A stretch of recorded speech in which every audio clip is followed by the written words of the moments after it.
I'm Scott. I'm Bill. And we're the Trade Guys.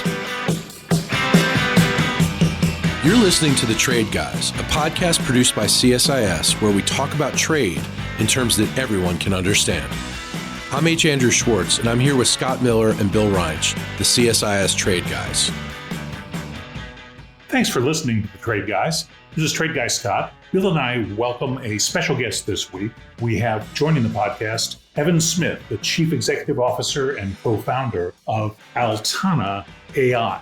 He has an interesting story about how high technology is making supply chains both more visible and more manageable.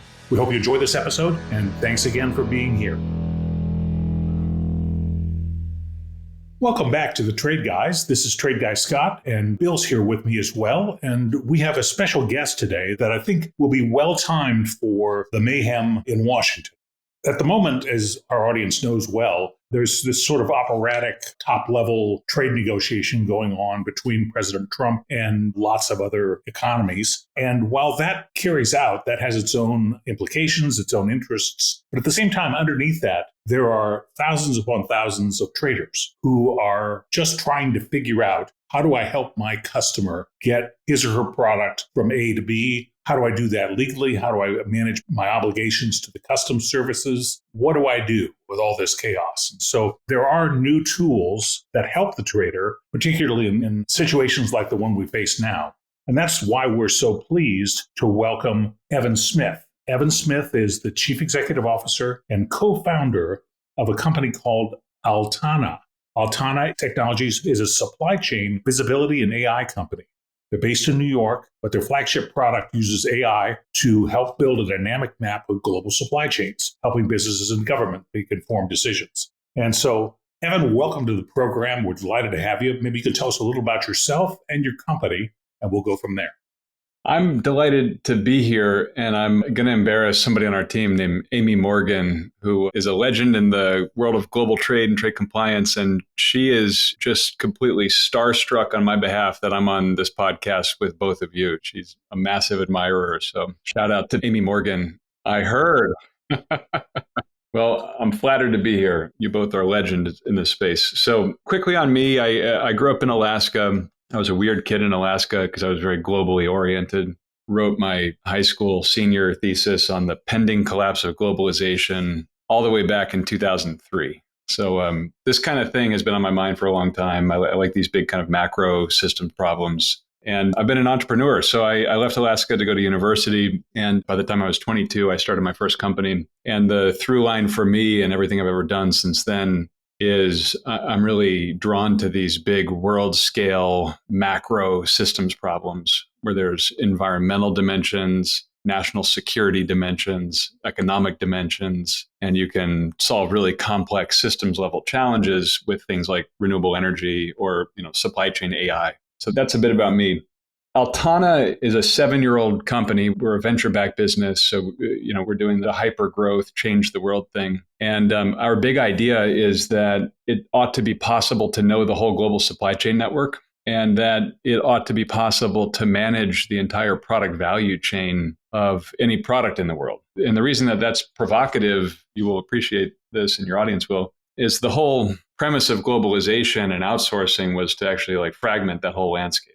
Right? So you're only supposed to have the direct buyer-supplier relationship and not concern yourself with that multi-tier value chain back to the soil. And so it was a real benefit to near-term shareholder returns, and it was a benefit to the middle class of the world to have this massive diffusion of global supply chains and this hugely interconnected trading system take hold. But we find ourselves in the 21st century and the mid-2020s here, having to confront a lot of the side effects and unintended consequences of that way of doing business, right? And so geopolitics are kind of front and center, but so are the climate dimensions and the labor rights dimensions and the fragility and resilience concerns that really came to the fore during COVID. And so that's why we started Altana, and those are the kinds of problems we're helping both the public and private sector to solve. Say I'm a supply chain manager. What's the elevator pitch for Altana? We help you to know and to manage the value chain of all your goods. Go beyond a direct tier one supplier relationship with whom you have that control and visibility and direct relationship. And then we help you understand where the component parts are coming from, where the raw materials behind those are coming from, and then to go beyond visibility. So visibility is a starting point, but it's not an outcome, right? So the outcomes we support are around things like provably remediating of compliance exposure around forced labor. There's a huge import ban that kind of shook the entire global supply chain network. It's the Uyghur Forced Labor Prevention Act. We help you solve that problem and then demonstrably prove it to the US government through what we call a product passport. So that's one example of an outcome. Another one that we're releasing now to the enterprise is an agentic AI system for customs classification. So just like a human needs to understand what are the inputs and outputs of the goods and where are they coming from in order to navigate not just a customs classification, but then your rules of origin and any kind of free trade program qualification. We're building agentic AI systems to sit on top of that foundation of the value chain and then get to those answers for our customers, right? So that's another outcome on top of the visibility. Sounds like a product made for today and quite useful. So given the current mess we're in, Bill, why don't we dive into the mess and see your perspective, Evan, and where things might go? Well, I can't resist asking, since you wrote your high school thesis on the demise of globalization, did you turn out to be right about that? I was right, but I was early. Yeah, I mean, in aggregate, peak globalization was 2007.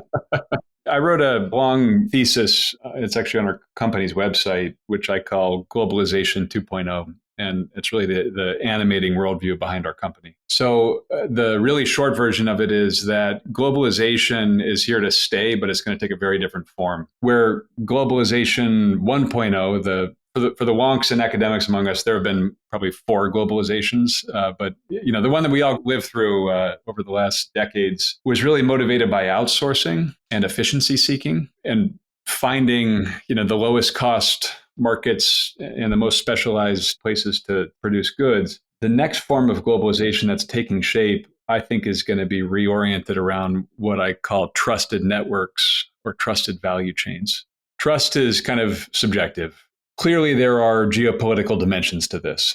So the US and China are in a Thucydides trap where a rising power and a declining power on a relative basis are playing out a zero-sum geopolitical game. And that zero-sum geopolitics is kind of, for those of us who have economics and trade orientations, where trade is positive sum, economics is positive sum, the more cooperation, the better. That sort of friction and that breakdown in the system is kind of shocking, and it's expressing itself in everything from economic security policies like export controls, or the Uyghur Forced Labor Prevention Act, like import barriers, and then it goes without saying it's showing up in tariffs and a big explicit effort to sort of decouple and shift production away from China in particular by the U.S. So that's kind of bucket one. I think the second one is around climate and sustainability, and that's taken a backseat to geopolitics and to growth over the last couple of years. But you had a massive regulatory push by the Europeans. And to a lesser extent by Americans, to impose these supply chain sustainability regulatory requirements on the private sector and to mostly enforce those at the border. And so what this turns into is a thou shalt requirement where the private sector has to know and then be accountable for the indirect supply chain, the tier 2, the tier 3, the tier 4, back to the raw materials, and not merely their own behavior and not merely the counterparties they choose to do business with directly.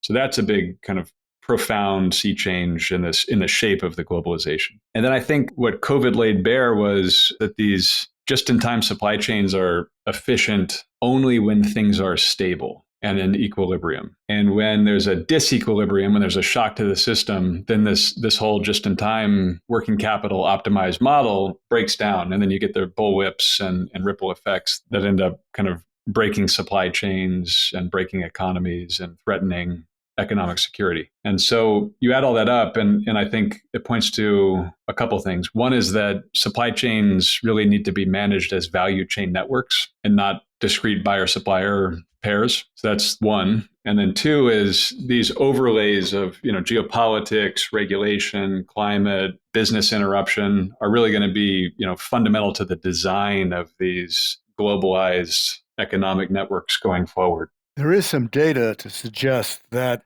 COVID aside, trade is not so much declining as rearranging, and that one of the rearrangements is that like-minded countries are trading more with each other. So democracies with democracies, and I guess authoritarian states with authoritarian states, and a whole bunch of countries in the middle who don't want to get trapped by either side. Are you finding that?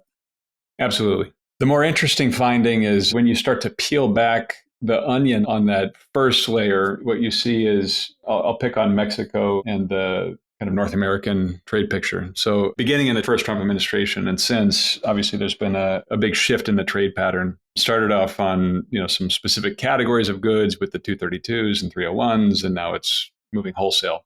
And what you saw was Mexico becoming I'm going to use the word transshipment, but for the trade geeks on the call, that has a specific legal meaning. So both in the legal sense and in the more general kind of figurative sense. What you see in our data and our platform is that a lot of the input goods, and in some cases, the final goods themselves in a literal transshipment case, those goods are, rather than coming from China to the United States, they're now being routed through Mexico. And then, there's more scrutiny on rules of origin and, the push for real compliance in USMCA. And then you see more and more of the kind of gamesmanship, literally in the data, because we can tell what's a component part into what is an output part, and we can go down to very specific value chain level understanding. And so my view of politics and theater aside, my view of the Trump administration's current trade strategy is more or less to induce the trading partners with whom it wants a strong trading relationship to mostly tighten things up vis-a-vis China, right? So to create those stronger barriers from that sort of rerouting of goods from China to those third-party countries and into the United States. That's been the big arc of things. How can your technology or Altana's products help companies navigate that? In a few ways. So at the very highest level, we can actually give our customers a global trade control tower. So, I want to have this top-down executive view where I want to say, simulate tariffs. And I want to see the stacking logic of these 232s or these 301s or the IEEPA tariffs, or I want to create my own scenario. And how do those not only kind of show up as an inbound US tariff simulation, which is kind of the easy thing to do, but the hard thing to do is to say, okay, I've got a global value chain for my goods, and where are the inputs and outputs coming from and to, and then how do those start to accumulate tariffs across all these tariffs and retaliatory actions from other countries, and how does that start to erode my margins? So in short, we can say, here's a sweeping view across every one of your product value chains, and according to these different tariff scenarios that you can simulate, here's your revenue at risk, here's your predicted spend impacts, and here's your gross margin erosion as a result of that. So that's one. We can help our customers to answer questions at the level of a geopolitical incident. So if I need to remove these countries from the trading network, which of the inputs to those products at what points on earth and which suppliers and facilities do I see that impact, and what's my revenue impact associated with that?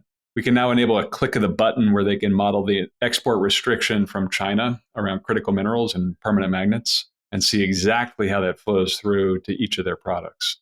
Okay, so that's at the big kind of sweeping macro view. At the micro view, you might say, all right, I need to start to take action here. I need to find a new supplier where I have this single source dependency, where there's a tariff impact or a geopolitical or some business interruption kind of consideration around it. I need to find a new supplier through Altana, which we can do. I need to model that and sort of recalculate my network and say, okay, what are my landed costs now? And what are the kind of vulnerabilities implied by having this new relationship? So that's one thing you might do to actually take action. We have a whole AI system around classification, country of origin, and now the USMCA free trade program qualification. So we've been helping a lot of our customers over the last 3-4 months to provably qualify for their goods for USMCA and to just lower their duty burden. And in some cases, at the scale of our customers, we're talking about hundreds of millions of dollars of savings.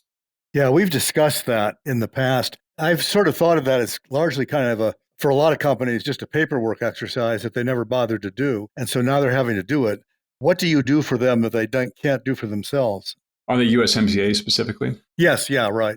Yeah, so it can be merely a paperwork exercise if they really have a hold on where all the inputs to their products are coming from. A lot of companies don't. So think about a Fortune 50, Fortune 100 technology company that relies on contract manufacturers. They have very little visibility into where the input components are coming from as they go to the contract manufacturer in Guadalajara.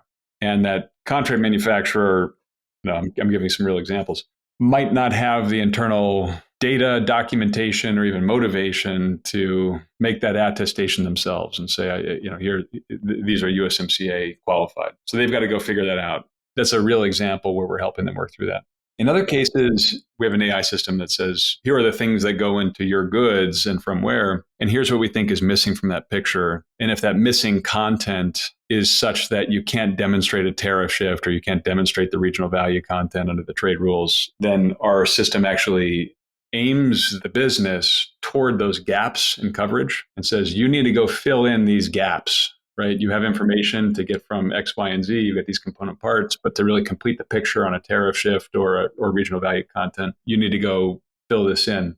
We have a collaboration layer. Think about it as like a better survey tool where our customers can then go from that platform, from that view of their own product value chain, and then request that of their suppliers and then fill in those gaps in what we call a product passport. So, and then the automation around all the substantial transformation logic, so we can get you right to the basically evidentiary standard with a generative AI explanation from the underlying data. One more question, then I'm going to give it back to Scott. Let's bring this into this week, okay, and sort of contemporary time here. It's been an eventful week. We've got a whole long list of tariffs now coming into place August 1, unless he postpones again. This is the famous taco argument that's been making the rounds. We'll see about that. But, the tariffs, there are numbers that are specific, more or less the same numbers as from April for most countries. There's a few that are a little bit lower. There's one that is noticeably larger, and that's Brazil, which we get to. Following this announcement announcements, Monday, Wednesday, anything that happened this morning that I've missed, we're doing this on Thursday, July 10th. What patterns are you seeing in how supply chains are adapting? Particularly, what are you seeing in Southeast Asia and in Africa? Well, I spoke to it a little bit before, but I think the trend, to the extent that there's signal in the noise on this, seems to be that the Trump administration is trying to reduce the ability for a trading partner to be a backdoor for Chinese goods to enter the U.S. market at a lower price. That's the trend in some of the design on these tariffs. We'll see what happens on August 1st. There's clearly a lot of theater to this, but they're moving to a world where these component-based tariffs and 232s are going to be more enduring. And I think they're using these sweeping country-level tariffs to achieve much more of their geopolitical objectives than necessarily a trade-specific objective. We're certainly seeing that in the case of Brazil, I think. Scott, what's your take on this week? Well, there's always, I called this an operatic process, which I think it is. It's a lot of drama associated with any time President Trump keeps a campaign promise, which he does pretty routinely as politicians go. This week, it was a lot about just announcing that we still think people are cheating us and we still want them to stop that and we're going to make them. And then this was just a reminder after tariffs being off the front page for a while of getting them back on and creating a sense of urgency. And one of the things that I think we're familiar with the president's negotiating style is he likes to stir things up with a very demanding offer, real extreme position, and then let people negotiate with themselves for a while. Now, that'll work with a few targets. And for a long time, and particularly in the first term, President Trump really focused on big traders. And now he's deeping down in, and the real question is whether this will result in any real benefit or if we're going to get a whole lot of deals like the UK deal, which it's helpful. I think it provides a little stability. But we didn't solve any real market access problems in that agreement. And I don't think many of the people who are involved in the private sector are actually expecting a lot of market access problems to be solved. So it's a lot of stirring the pot. But there's also work that's being done. And Evan is a great guest because he's pointing out the insane complexity of all this and the fact that firms are doing things away from the tariff wall to make sure their products are available. So a lot of transshipments is often just toll processors who are taking the last step or taking a different step in a process. That happens a lot in chemicals, partly because rules of origin are clear.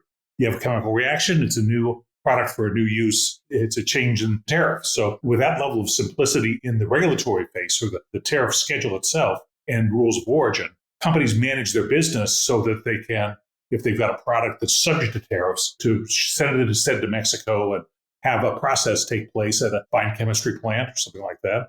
And then it moves on in through the NAFTA supply chain. So there's a lot of that going on that nobody sees, nobody works with. But I think that's the reason our current situation is lots of drama and talk at the top level, but import prices aren't going up and haven't gone up. So it's an odd circumstance, but it's confusing as all get out.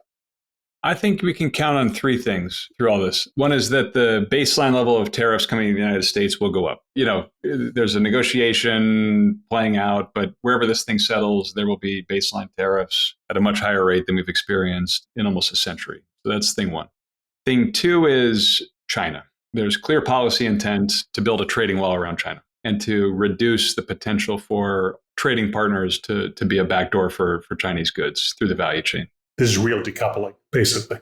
Yeah, I had a conversation with a member of the National Security Council back in February, and he said, there's a explicit policy intent to be fully decoupled from China within 4 years on critical industries. So defense, aerospace, pharma, food. So if you're running a big global business or a small one, you should be betting on that trend. I think that's a safe bet. And I think the third thing to take away, and this is a bipartisan thing, it's going to keep coming, is component-based tariffs. That's the kind of talk of the town in DC, component-based tariffs. So think, 301s, 232s, copper this morning, right? You mean sectoral tariffs on specific industries? Well, it's not just sectoral, but also component. And so they're saying the percentage of aluminum from this region is subject to a tariff. Right. So what that implies for the private sector is again, you've got to know the value chain, right? Like the policy design is they're forcing the private sector to really know and manage the value chains of their goods. And in this case, there's money on the line where you have to be able to make an attestation and hold up under an audit. Yeah, I have a rant coming on here, but I'm going to save that. It wouldn't be a podcast if we didn't have one, but let me pursue what you said for a minute. The interesting piece of that is the Vietnam Agreement, although there's no text. There's a provision there, according to the president, that there's going to be a 40% tariff on transshipped goods. So how do you see that? Is that going to be effective? And how do you enforce it? And how meaningful is it if that's the only country that does it? Or do you think they're going to try to put that into all these agreements? They're going to try to put a feature like that into all these agreements. It's effectively what happened with Canada and Mexico, right? They said everything's at 25% unless it's USMCA qualified. And they're forcing the early renegotiation of the USMCA in order to tighten up some of those China loopholes. So that's clearly the policy intent. How do they enforce it? This is a little cheeky, but it's true. The answer is in part with us. The U.S. government, U.S. Customs and Border Protection uses our platform to enforce these laws. How do you define transshipment? Well, I define it in the legal sense, like from a trade law sense, and it's the lack of substantial transformation. Which is basically customs fraud, if you are classifying it as a product of a country where it was not substantially transformed. And that's where there's a body of international law and trade law where I think this stuff settles. So there's sort of the headline, but what does it turn into? And from a legal and enforcement standpoint, at the end of the day, it's going to be rules of origin and substantial transformation. Well, right. But there are the easy cases at the extreme where, the product is shipped from country A to country B, and they take off the country A label and put on the country B label and then re-export to the United States. That's customs fraud. That's simple. There is the Chinese steel slabs being exported to Korea where they're rolled into sheet, strip, or wire. That's a substantial transformation. That's pretty clear too. What happens when it's more complicated when the Chinese are shipping finished solar wafers to Vietnam for incorporation into panels? Is that a substantial transformation or not? Well, I don't mean to deflect, but this is where I think the actual negotiated legal agreements will give us the answer. One would hope, yes. At the end of the day, they have to, because, there's trade law. Yeah, but that's part of the rant. I mean, if you look at the UK agreement, which is 3 or 4 pages, that kind of detail is conspicuously missing. Yeah, and there are bound rulings in that field as well. And those things take years to negotiate, which Yeah, it's overdue. But this is what we're going to get is a bunch of agreements that are like the UK agreement, I think 80% aspirational and 20% tangible, because there are actual concessions in the UK agreement. They gave up the ethanol tax. We made a deal on cars. So there are things in them that are actually matter. But in the absence of a Vietnam text, we don't really know what they agreed to or what they've not agreed to. They have not confirmed, as near as I can tell, anything that Trump said. That doesn't mean that he was wrong, but it would be nice if somebody in the Vietnamese government said, "Oh yes, that's what we agreed to," which hasn't happened yet. Thinking about how it's going to play out, though, it seems to me we've evolved into this kind of cool, kind of giant game of chicken, which is appropriate if you're going to talk about tacos, I suppose, in the sense that Trump is purely trying to use U.S. leverage to get other countries to do what we want. And I think Evan gave a very good description of what it is that we want, and he's bullying them into it. And his gamble is that they'll fold. And the Canadians folded last week on the digital services tax, and we'll see who else folds. Interestingly, the UK did not fold on their digital services tax, which surprised me a little bit. If it's such a big item, you'd think we would have pressed harder on that. But there's gambling on the other side, too. And that's what I think we need to think about, and I hope you guys can react to. If I were the other countries, I'm thinking, Trump's kind of painted himself into a little bit of a corner here. The campaign rhetoric was, these things are all free because the foreigners pay the tariff. Now, nobody but him believes that, but that's what he told the American people. In March or so, the rhetoric changed, and it changed from no pain to short-term pain, long-term gain. There is going to be a cost, but at the end, everything will be better. The minute you say that, then it's on him to produce the gain. And it seems to me, from the way the public is going to look at this, is the tariffs are the pain, the agreements are the gain. So if there's no agreement, there's no gain. So here we are, instead of 90 agreements in 90 days, as Peter Navarro promised, we have 3 or 2, depending on how you count China. Different people have different views about that. We have 3. And it seems to me that what we're seeing from other countries, none of whom will admit it, is that they're slow rolling this with the thought for 2 reasons. One, domestic politics. The United States is asking them to make concessions that are very difficult for them to make. I mean, Trump pinpointed this with Japan. Buy our rice, buy our cars. Well, they've been spent 40 years refusing to do that. It's not an easy give for them. Not to say that they won't, but it's politically very difficult, particularly 2 weeks before an election. So that deal may be cut later. But they've got to be thinking, if we wait and drag this out, maybe he's going to get worried that there won't be any deals, which means that his strategy will have failed and his tactics will have failed. And then maybe he'll lower his standards and we're going to get agreements that are actually more like traditional trade agreements where we get something as well as the United States getting something. So we'll see. Well, look, you may be right, Bill. And I think that countries are going to observe their counterparties very carefully. And they're going to see who got what and why. So for me, the model so far is Mexico.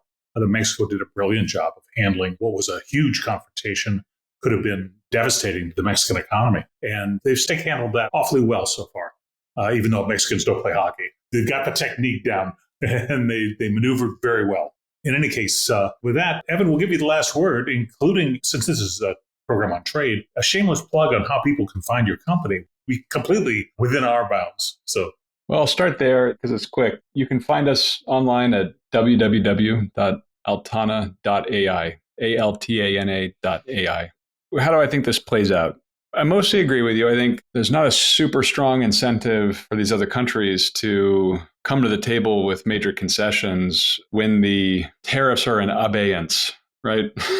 So there's a 10% baseline. Okay, that's becoming normalized, right? So we can count on that. But these, 25, 35, 40% tariffs on a country-by-country basis. One, you've got the U.S. court system playing out. There's an injunction right now, but that's got to work its way through. And so these IEEPA tariffs, in other words, might not be here to stay, period. And so it's going to require an act of Congress or, some other tool in the toolkit to tariff countries this sweepingly and at these levels. So that's kind of point one. Point two is, I think, I've said this before on this conversation, but to the extent that you're looking directionally at this, the trend to me is just very clear. It's the Trump administration is trying to build a trade wall around China. And so if you're the European Union and there's going to be U.S. tariffs on Chinese goods in the 30 or 40% range when you kind of add up and blend all the different 232s and 301s and baseline tariffs, where do you think those goods are going to go? They're going to go to Europe. There's some really interesting game theory on this whole thing where the Europeans probably wouldn't say this out loud and they might want to admit it. But, my guess on the direction of travel is that the Europeans and the U.S. do something and there's some quid pro quos. It's probably not going to be a one-sided deal, but that the big outcome of whatever that negotiated agreement is actually going to be a tightening vis-a-vis China. And I think you're going to see a lot of those dominoes fall in a similar way. Vietnam just did, right? That's interesting because the country by country plan that President Trump wants to negotiate with Europe about, they're really not capable of doing that. But you've identified something where they can act as a customs union and do something that is supportive of the president's overall plan. So that's a very interesting way to think about it. I talked to somebody earlier this week who said pretty much the same thing. I mean, he had a kind of a different vocabulary, but said that was the objective, although he focused more on Japan and Korea than on the EU. And at which point I said, oh, that may be the objective, the U.S. objective, but for those particular two countries, it's a very difficult ask because of the geopolitical situation, their proximity, the longstanding relationship they've got, which is not necessarily always a happy one, to say the least. But they can't really entirely divorce themselves from China in the way the countries much farther away with smaller trading relationships can do. So I don't know if he's right. I mean, I think the thing that sticks in my mind is that you may be right now, and I have no doubt at all there are people in the administration who believe that, and that's their policy. At the same time, Trump's had this view for 40 years, long before China was a trade issue. Well, even before that, and it's a victimization dialogue. The United States has been taken advantage of by everybody for a long time, and all of his predecessors didn't do anything about it. And that's not just China, that's everybody. I think it's bigger than that, but that doesn't mean that you're wrong. It just means that I think there's more to it.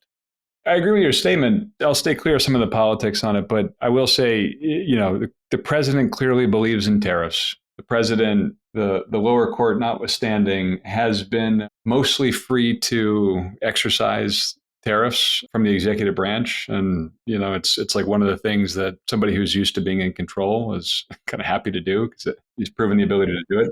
The point is, we've got 3 more years, then who knows what's coming up next. But the bipartisan kind of arc of history thing that I would bet on is that there's a geopolitical competition playing out between the U.S. and China, and that the global supply chain is contested. It's already contested. We're seeing what's happening in critical minerals. We're seeing what's happening in critical trade lanes. We're seeing what's happening at the Panama Canal. We're seeing what's happening on tariffs. So that's the direction to travel. And the noise on a day-to-day basis with, this country or that country is probably just that, just noise. Well, the one to watch, and we have to close now, but the one to watch, I think, is Brazil, which is very interesting because it reminds me of Colombia, where he slapped on the tariffs, not for economic reasons, but because the president wouldn't accept deportees, which ended fairly quickly. It looks like Brazil is not going to end so quickly, partly because what's clear about it, what makes it different from what we've been discussing is that Trump's objection in Brazil is it's about Bolsonaro and Brazilian politics and litigation in Brazil. It's not about trade. We have a surplus with Brazil. And they were originally in the 10% category.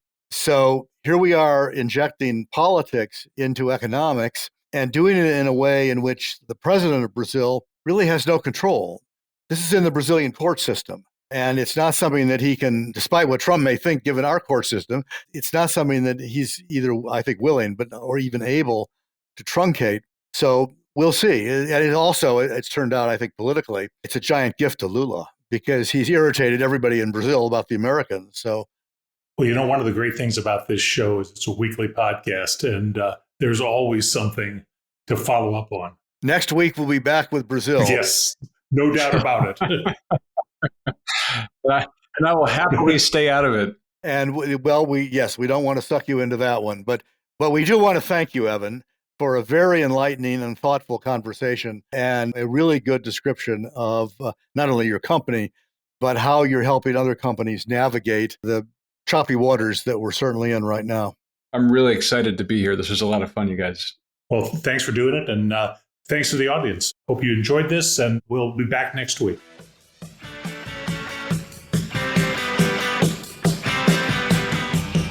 To our listeners, if you have a question for the Trade Guys, write us at tradeguys@csis.org.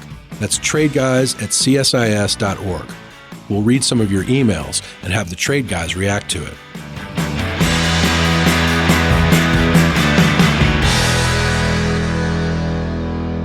You've been listening to The Trade Guys, a CSIS podcast.